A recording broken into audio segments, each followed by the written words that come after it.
Wanted to ask you about compensation. The starting salary in Lee County is about $38,000. Dr. Burke, the superintendent, has said that within the first 5 years, 47% of new teachers leave the profession. What are your ideas on teacher recruitment and retention? Recently, Secretary of Education Artie Duncan and also Mayor Bloomberg from New York have advocated for six-figure salaries for teachers. What is possible? Because obviously there are fiscal limitations that you have. But what could you bring to the table on that front? Well, first of all, I think for entry-level teachers, the issue is not salary. I don't think they leave because they have a low salary. Teachers come into education because they want to teach kids, because they want to have an impact on kids' lives. What happens is they're not successful in the classroom, or they feel they are not successful in the classroom, and they give up. I think the thing that we need to do in the first 3 years of a teacher's teaching experience is treat them like an intern.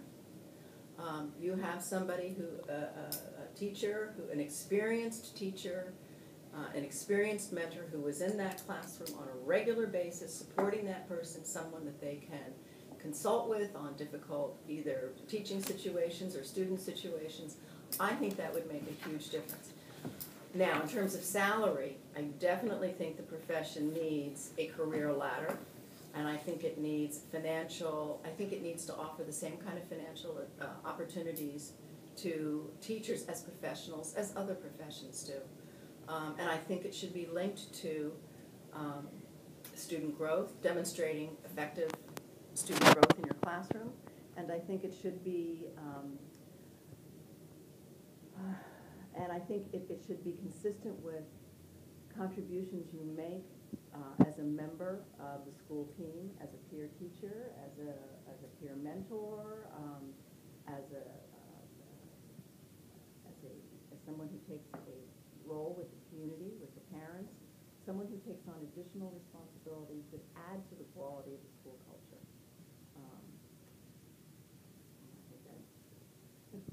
People are saying that in the system, too much money is being spent on non-classroom people. If that money was freed up, that would put more money in the hands of the teachers. Well, okay, so there's sort of two questions there.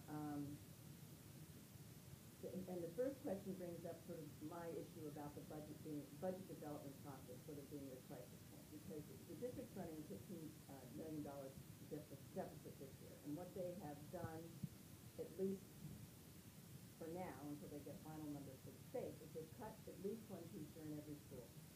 Or, no, I shouldn't say one teacher. They've cut a staff person in every school. The cuts will equal about 150 staff. And they have increased their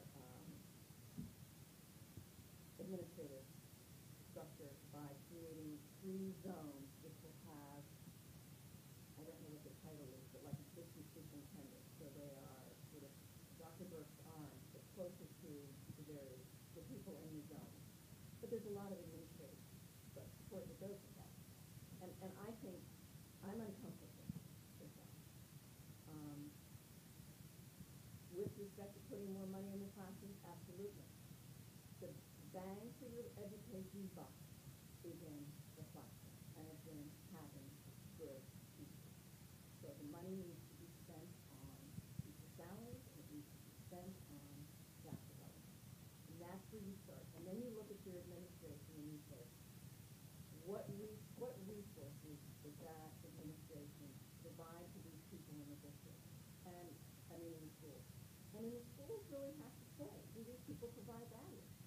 If they don't provide value, then, Are you saying that that's not being done now?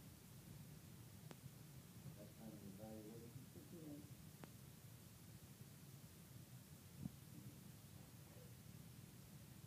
I would say yes. That is not good. We have about 4 minutes left of the interview, and think to wrap up. Any other questions? I was going to say what? Yeah, what a little follow-up on that. What are the options? Because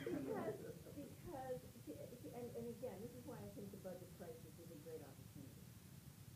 As long as your enrollment is rising and your revenues are rising, you can justify adding on the process you have, the organization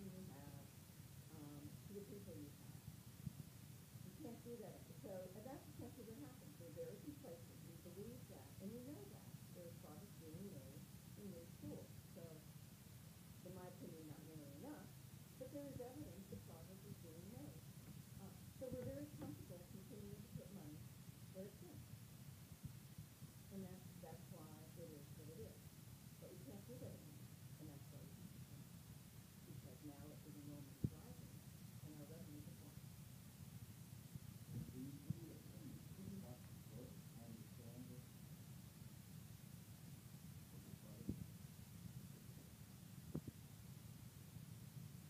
I would hope for the Lee County School District that they have a leader who is prepared to take them to a whole different level of expectation for the people and the assets of the community. He's been in the job. He's been in the job for years.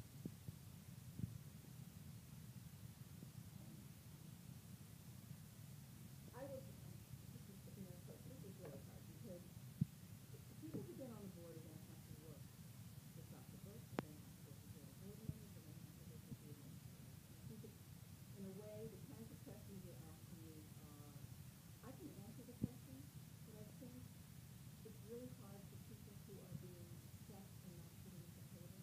I mean, if you were to ask me to have a conversation with Dr. Burke, or to have a conversation with the board,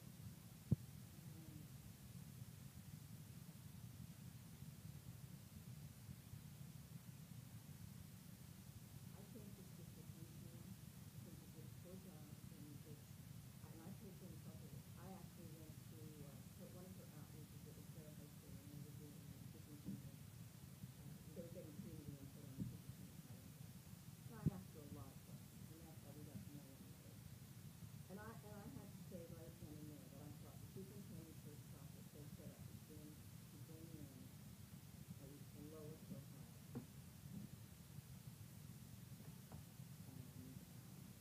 And Dr. Burke, experienced superintendent, and he is doing his best to create a vision and to implement that vision.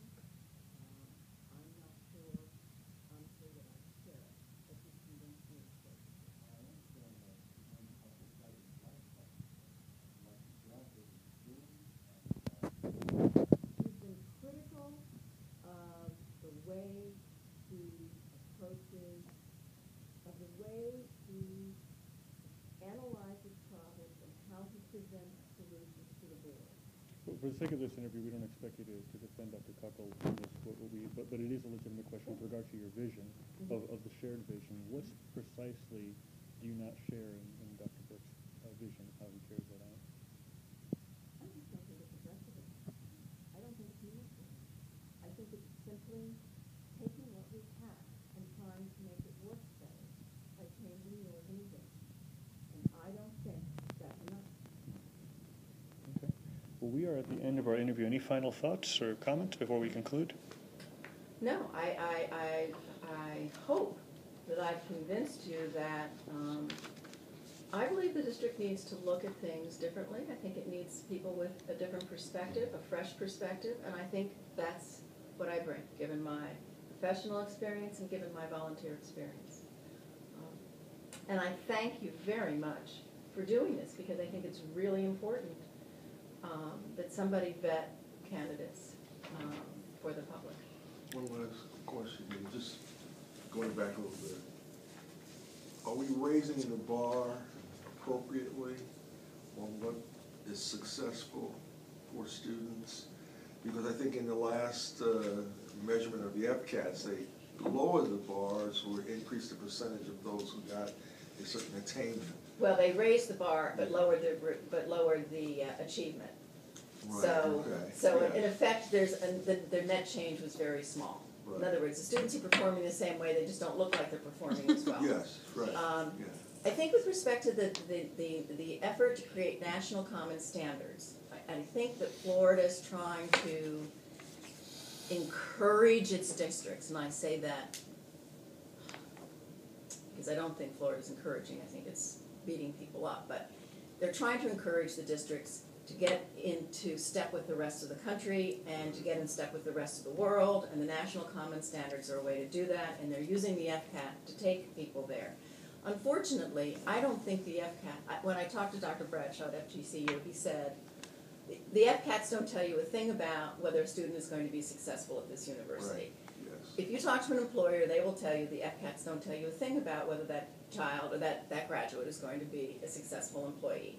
So I think it's important that we raise the standards substantially. I don't think the FCAT is the way to do it. I believe in a growth model. I believe in saying that this is where a child starts, and I expect that child to grow academically 12 months in a year, and I expect that to happen in the classroom, and I expect the principal to lead a school in which all of his teachers are able to do that. And I expect that growth to be aligned with the common standards. We want to thank you very much, Ms. Morgan. We appreciate it, and this has been a wonderful opportunity, very candid, so we appreciate your answers. David, I gotta say, you're making it, will other candidates answer these questions about Burke? We're asking, Only if we're you find asking. them interesting. What?